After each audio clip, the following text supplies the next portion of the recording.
Olá, tudo bem? Espero encontrá-los bem. E hoje eu estou aqui para falar mais um pouquinho sobre esse projeto. Supera-te! Esse é o convite. E hoje eu vim contar a história da minha superação. O Enneagrama me... Bom, vou me apresentar antes. Meu nome é Maria Carolina, eu sou psicóloga casada, mãe de 3 filhas. O Enneagrama me encantou profundamente já há muitos anos atrás, antes mesmo da minha formação. Eu entrei em contato com o Enneagrama por meio de um curso que meu pai foi fazer e trouxe esse conteúdo para casa e eu achei, fantástico, fantástico. Desde então eu ouço e estudo e leio e converso sobre Enneagrama. E a minha vida, ela foi tocada pelo Enneagrama também. Eu tive um processo de transformação e integração que eu conheci também, né, por meio do Enneagrama. Eu sou tipo 9. E para quem não conhece, vou aí dar aí uma pincelada brevíssima sobre o que é tipo 9, do que se trata, tá? O tipo 9 eu gosto muito de... Posso fazer... vou trazer a caricatura, tá? É sobre o meu tipo mesmo. Eu gosto muito de comparar o tipo 9 com o Garfield. Isso mesmo.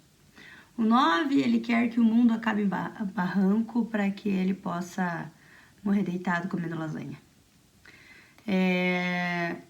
Mas vamos falar da parte boa também.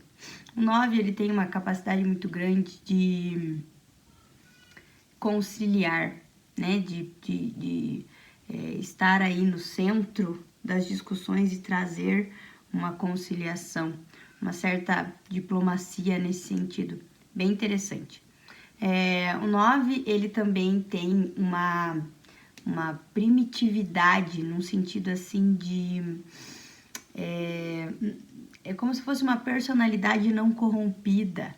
É uma pessoa que traz uma paz muito grande para quem está por perto.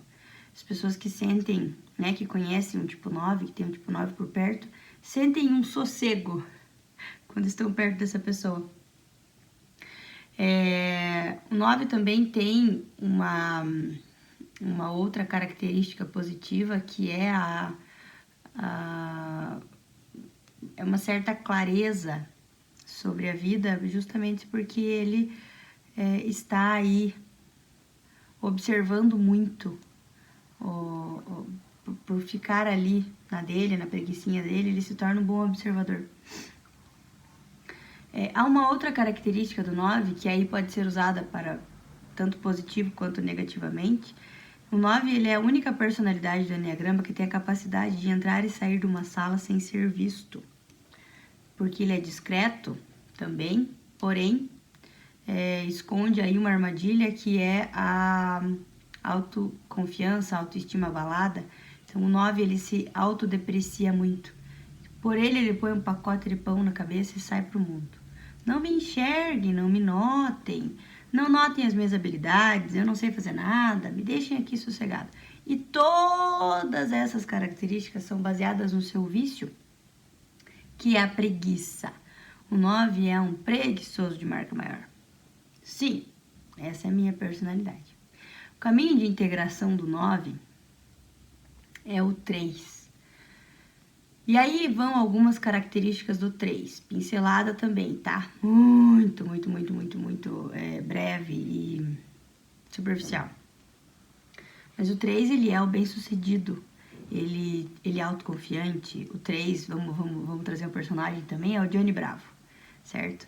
É autoimagem, é preocupado com essas áreas da vida mais externas do que interna. Mas o caminho está nessa produtividade do 9 para o 3, né? Da produtividade, da autoconfiança, do revelar-se, do se pôr a trabalho. Isso é muito curativo para a personalidade do tipo 9. O que é, assim, é um caminho muito... como todos caminhos de integração são caminhos desafiadores, desafiadores. Mas o 9, ele vai precisar aprender com o caminho que ele vai percorrer a ter uma ação, a sair da inércia, né, da indolência, da preguiça e agir com objetividade, com criatividade, com construtividade. E sim, o convite é realmente a ação. Sair da sua zona de conforto, sair da preguiça, sair da inércia, se mover, se vender pelo preço que ele vale, porque o 9 tem uma tendência muito grande a se vender por menos, justamente porque ele quer entregar menos. O não redimido, né, o desintegrado, ele tem a tendência de entregar menos do que ele pode, por justamente ele não... como eu falei, a base é a preguiça, né? Então, existe aí uma somatória que é a preguiça e a falta de autoconfiança. Então, se eu já não tenho autoconfiança, eu vou entregar isso aqui porque eu acho que eu não posso fazer mais do que isso. E para eu fazer mais do que isso, eu vou precisar me empenhar. Então, a preguiça também vai falar e vai impedir, né? O caminho de integração é você se vender a sua produtividade, né? Te dar o valor que você realmente tem, né? Que você realmente pode entregar. E eu estar aqui hoje, falando com vocês, me expondo, demonstra com muita clareza esse caminho de integração, né? Por muito tempo, eu preferi estar nos bastidores, estar escondida, estar protegida por esse saco de pão imaginário aí que o 9 gosta de colocar na cabeça, principalmente no que diz respeito à vida profissional e social. O 9, ele gosta muito de estar na dele. Fica ali, quietinho, ninguém mexe comigo, eu não mexo com ninguém, pessoa sossegada. E esse sossego acaba levando à improdutividade. Quando eu comecei a atender e a trabalhar, eu sempre duvidei da minha capacidade. Não técnica, porque sempre gostei muito da psicologia, sempre me interessei muito por ela, sempre estudei e sempre sempre me dei um suporte técnico suficiente para acreditar nele. Porém, eu tinha toda uma teoria, mas não conseguia colocar em prática como deveria, como sim, mas não o quanto deveria, por não acreditar que eu seria capaz. A minha autoestima também sempre foi... Quem já me conhece há alguns anos, talvez até acompanhou esse processo. A minha autoestima também sempre foi muito afetada. Não me acho bonita, não me achava bonita, não me achava... que não tinha capacidade para que as pessoas... eu não tenho que vender. Não tenho que vender no sentido de expor, né? Não tenho que interesse em mim. Eu canto, e quando eu comecei a cantar, eu sempre tive muita vergonha. Sempre dizia que não ia conseguir, ficava extremamente nervosa, ansiedade altíssima. Então, se eu tinha que participar de alguma coisa, se eu tinha que cantar uma música sozinha, eu entrava em pânico, dizia sempre a palavra não consigo, a frase não consigo, não sei, não, deixa pro próximo, chame a fulana, né? Sempre me colocava como segunda, terceira, quarta, quinta, última opção, dizendo que não tinha capacidade realmente. Algumas pessoas aí na minha jornada acreditaram em mim, e isso também ajuda a gente a sair da nossa zona de conforto. Quando chega alguém e diz, não, vá lá, você consegue, não, essa é pra você fazer, não, isso aí. E a gente acaba fazendo e vê que não morre. Isso também é muito bom. O caminho de integração é um caminho que acontece de dentro para fora e de fora para dentro. Como assim de dentro para fora e de fora para dentro? De dentro para fora é no sentido de cura da própria história, das feridas, ter uma percepção, sentimento, perceber as nossas emoções, né? O que aconteceu, como eu disse já em alguns conteúdos passados, o Enneagrama ele traz pra gente, né, aí o que houve nessa infância, quais frases foram ouvidas nessa infância para que eu me tornasse, para que eu tenha a personalidade que eu tenho hoje. E então o caminho de dentro para fora, a cura de dentro para fora é analisar tudo isso, ressignificar tudo isso, né? E o de fora para dentro é você se arriscar, é você ter muitas vezes a contragosto, que fazer. Eu tenho que ir, eu tenho que fazer. Apresentar trabalho sempre foi uma dificuldade para mim, tanto na infância, adolescência, faculdade, porque eu sempre me via como incapaz. E aí a preguiça também fala, porque eu me acomodava, falava, vou ler o básico aqui, vamos lá e pronto. E aí a autoconfiança somada ao não empenho gera uma vontade de não fazer, né? Eu não vou me expor. E aí o caminho de integração, ele acontece e o 9 se torna autônomo, autoconsciente. Ele não mais se define a partir da expectativa e dos impulsos do outro. O 9, ele tem essa tendência, o 9 redimido, ele tem a tendência de olhar a partir do olhar do outro, né? E se a gente for parar para analisar, todas as pessoas que não fizeram o caminho de autoconhecimento se pautam muito no outro, no que o outro vai pensar, no que o outro está fazendo, no que o outro... E aí acaba virando uma escravidão, e isso acontece em todas as personalidades não integradas. E o que vai mudar de uma para outra? A motivação, né? A motivação. Mas a pauta da pessoa que não tem autoconhecimento, liberdade e todo esse trabalho interno é o olhar do outro. E aí são pessoas que acabam fazendo cabide na existência dos outros, porque eu não tenho a minha própria existência. Eu não sei do que se trata, né, a minha personalidade e a forma com que eu ajo. E aí eu acabo vivendo com base no que eu acho que os outros esperam de mim, expectativa alheia. E aí, então, né, na minha jornada de vida, eu passei a acreditar mais em mim, a acreditar na minha capacidade, me expor mais. E essa exposição, num primeiro momento, foi bem desconfortável, muito desconfortável, profundamente desconfortável. Tem um personagem bíblico que é o patrono do tipo 9, que é o profeta Jonas.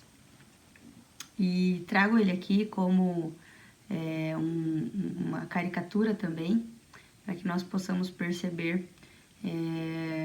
O 9, ele sofre da síndrome de Jonas. Qual é a síndrome de Jonas? Jonas tinha um potencial tremendo e Deus sabia disso.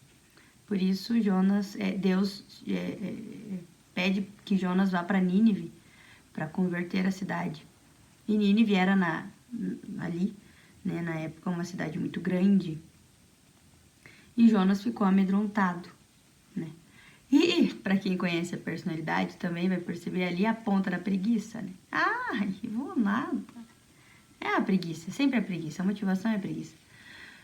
E aí ele deitou lá embaixo da árvore e falou: não, senhor, não vou não tenho capacidade. Por que eu? Não, tem outros que podem fazer melhor, não vou não. E aí vem a questão a parte da história que Jonas é engolido por uma baleia e cuspido em Nínive. Tipo assim, você vai sim, claro que vai, você tem capacidade para ir, você vai. E aí eu achei muito É muito legal que quando a gente para pensar na nossa vida, há várias baleias que nos engolem e situações que nos... situações, muitas vezes pessoas agradáveis, pessoas desagradáveis, mas que têm a mesma função na nossa vida, que é nos cuspir aonde nós não queremos ir por comodismo. Às vezes a gente tem uma situação aí, sei lá, perde um emprego, termina um relacionamento, perde alguém que ama. Todas essas adversidades, a gente pode aí fazer uma metáfora com essa história e chamar de baleia mesmo, né? Essas adversidades nos engolem e nos cospem, aonde a gente precisa melhorar, precisa de desenvolvimento. E sozinho, muitas vezes, a gente não topa essas jornadas sozinhos. E o processo terapêutico também faz isso. É belíssimo perceber o quanto que a terapia, e aí, o que é mais belo é que aí não há solidão, né? É um processo vivido a dois. A terapia, o paciente, o psicólogo, né?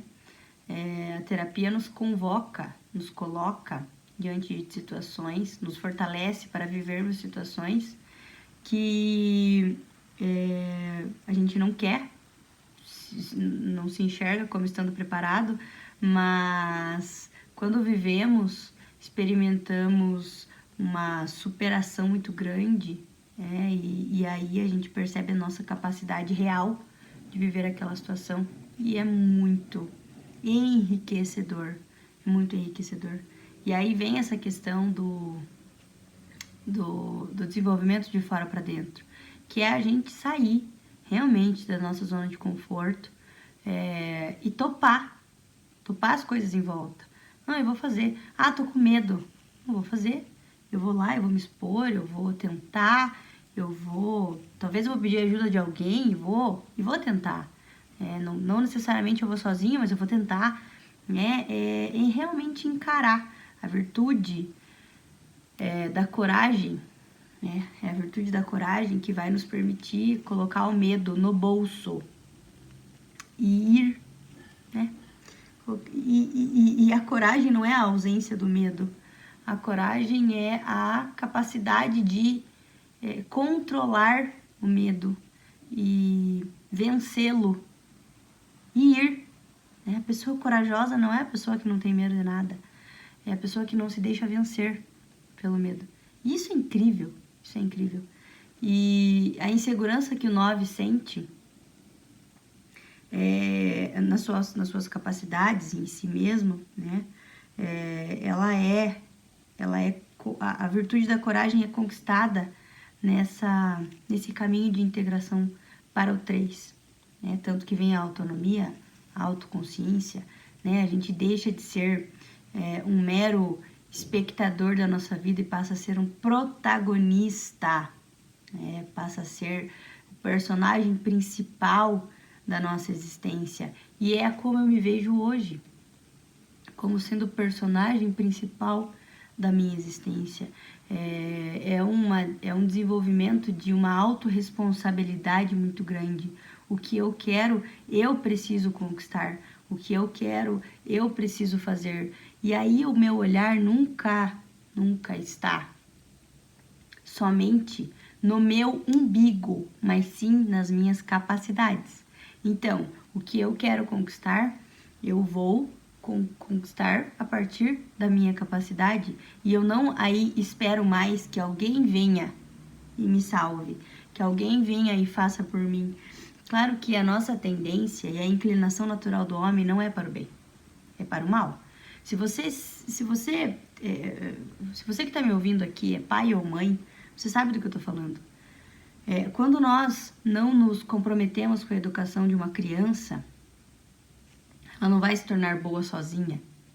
Ela não vai adquirir virtudes sozinha, ela não vai adquirir autodomínio sozinha, ela não vai adquirir autonomia sozinha, não é a inclinação natural do homem. Quando nós nos comprometemos com a educação dessa criança, aí sim ela tem a capacidade e a condição de se desenvolver como pessoa. E aí sim vem o trabalho interno que a gente vai viver dentro da gente para fazer esse caminho. É desconfortável? Sim, profundamente. Para alguns mais, para outros menos, mas sempre desconfortável. E sempre será desconfortável. A capacidade de permanecermos no desconforto é o maior desenvolvimento que a gente pode ter. Pessoas que vivem um processo de autoconhecimento, pessoas que querem ser melhor, pessoas que buscam a superação de traumas, medos, até dos próprios vícios e defeitos, que posso falar assim. São pessoas que não encontram em algum momento da vida aí uma parte confortável do seu processo. Mas aprende a lidar com o desconforto, aprende a viver no desconforto. E viver no desconforto não é você aceitar o sofrimento e ficar lambendo as suas feridas, e sim é você se desenvolver fortaleza, tanto de corpo quanto de ego, de alma, de sentimento, de pensamento. E aí as adversidades, elas não param de acontecer, mas eu estou em pé diante delas porque eu tenho essa capacidade hoje de construir de dentro para fora. Percebe? Então, as adversidades, elas não param, os problemas não param, a vida não para que nós vivamos nosso processo de desenvolvimento. A vida não vai esperar. Vou dar uma pausa para esperar a Carol se desenvolver. Não, a vida acontece, né? E a gente percebe o nosso desenvolvimento nas adversidades. Para quem me conhece, me segue nas redes sociais ou está aí próximo a mim, no meu cotidiano, sabe que há pouco tempo atrás, eu passei por talvez o maior desafio da minha vida, que foi ficar com a minha filha mais nova na UTI. E ali dentro eu pude perceber o quanto o desenvolvimento pessoal, a superação e o autoconhecimento nos fortalece. Né? Em nenhum momento eu me senti fraca lá dentro.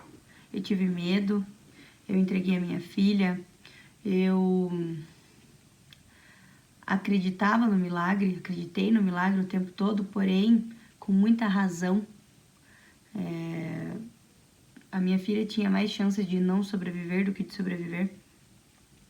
E sim, ela, graças a Deus, sobreviveu, e as pessoas incríveis que Deus colocou lá dentro como profissionais, mas em nenhum momento eu vivi lá uma ilusão. Eu tive fé, fortaleza e coragem. E aí, volto a dizer, coragem não é ausência de medo. Coragem é enfrentar a adversidade sentindo medo, né? Não se entregar a ele. Mas em nenhum momento eu vivi uma ilusão. Eu deitei embaixo da árvore, como Jonas fez, e neguei a minha missão. Eu sabia que eu tinha ali dentro uma missão, que era crer, estar em pé ao lado da minha filha, e isso, com certeza, eu tenho noção da diferença que isso fez, com toda certeza, na alma da minha filha e na minha alma. Eu disse para uma das enfermeiras, no dia que eu recebi a alta, que a Aurora havia sido curada, mas a pessoa que mais foi curada lá dentro fui eu. Porque não porque eu vivi um processo lá dentro, mas porque eu realmente tive a condição de avaliar tudo que eu tinha trabalhado em mim até então. Todo o empenho para a construção do meu castelo interior até então. E ali eu tive a prova que quando nós vivemos a busca de melhora, de entendimento de si, a busca das virtudes, a gente não faz isso em vão. E não é porque a gente busca e a gente desenvolve que as adversidades não acontecerão. Elas acontecem. E elas acontecem tanto na minha vida, quanto na sua vida, quanto na vida das pessoas que estão em volta. E a diferença é como você vive os problemas da sua vida. A personalidade redimida vive os problemas da vida de uma forma diferente. De uma forma mais... sofre menos dos efeitos desse problema. E, necessariamente, as pessoas em volta também. Porque nós somos pessoas que convivem com pessoas. Não vivemos no isolamento. E o nosso desenvolvimento pessoal toca o outro. E ajuda o outro. E tempera o outro. E sustenta o outro. E esse caminho de integração é necessário não só para que a gente possa viver a liberdade da nossa vida, né? O domínio da nossa vida, não o controle, e sim o domínio. Mas também para que nós possamos ser melhores para as pessoas que estão em volta. Se o seu desenvolvimento pessoal não te leva a ser melhor para quem está em volta de você, está errado. Está errado. Não é esse o movimento que tem que acontecer. Nós precisamos ser bons para nós mesmos e para quem está em volta de nós. E esse caminho de integração faz isso. Quando eu vivo o meu caminho de integração, de equilíbrio, de desenvolvimento, de superação, eu preciso me tornar melhor para mim e para quem está em volta de mim. É um dever que eu tenho. É um dever que eu tenho. E o caminho do 9 para o 3 é esse, né? O caminho do 9 para o 3 me fez estar aqui, hoje, me expondo a minha vida de uma forma... Não vou dizer que tá confortável, né? Não vou dizer que tá confortável, mas... E não quero que esteja nunca, né? Porque há movimento no desconforto. Quando a gente tá confortável, a gente permanece muito ali paradinho. Então, eu prefiro o desconforto para que haja movimento. Então, não está confortável, mas há confiança suficiente para que eu possa me expor e estar aqui agora falando sobre isso.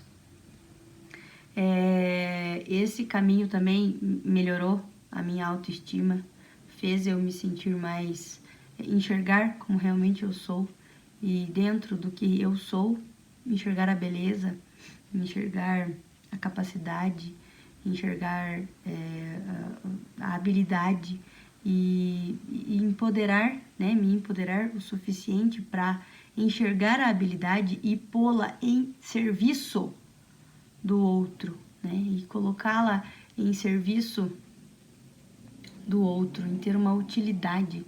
E aí a gente tem uma vida marcada de sentido, uma vida onde eu sirvo tanto as pessoas que estão à minha volta, né, quanto as pessoas que muitas vezes eu nem conheço, né, hoje em dia, por conta aí da rede social, da internet. Mas é esse o caminho.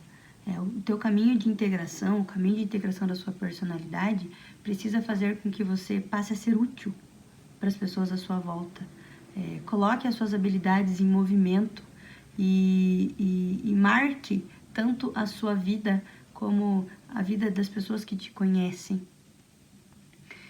Não há um caminho de desenvolvimento, de superação bem feito quando esse serviço não acontece, né? Quando esse servir não acontece. Eu consigo meio que pôr à prova, né, o meu desenvolvimento e a minha superação quando eu sirvo, quando eu sou útil, quando eu ajudo, quando eu coloco para fora realmente nessa exposição positiva, baseada na autoconfiança. E é isso. O caminho de integração é esse. O que eu vivo, viverei, talvez, espero, até a minha morte, porque nunca estaremos prontos. E é necessário que nunca estejamos prontos, porque o dia que você sentir-se concluído, acredite que você está sendo tomado de uma profunda soberba, de um profundo orgulho, porque Nós nunca estamos concluídos. Nós sempre temos o que aprender. Nós sempre temos aonde desenvolver. Nós sempre podemos ser melhor. E sempre podemos se superar. Viver esse caminho belíssimo e libertador que o autoconhecimento nos promove. E é sobre isso. Esse é o caminho de integração que eu vivo, que eu vivi. Mais pra frente aí eu posso até contar um pouco mais sobre essa história, mas aí acho que vai dar um vídeo bem comprido. E não é o caso hoje. Agradeço por você estar aqui comigo, ouvir a minha história, e espero que nós possamos fazer o caminho, esse caminho de integração juntos aqui, com todos os conteúdos que mais pra frente a gente vai produzir e vai estudar junto.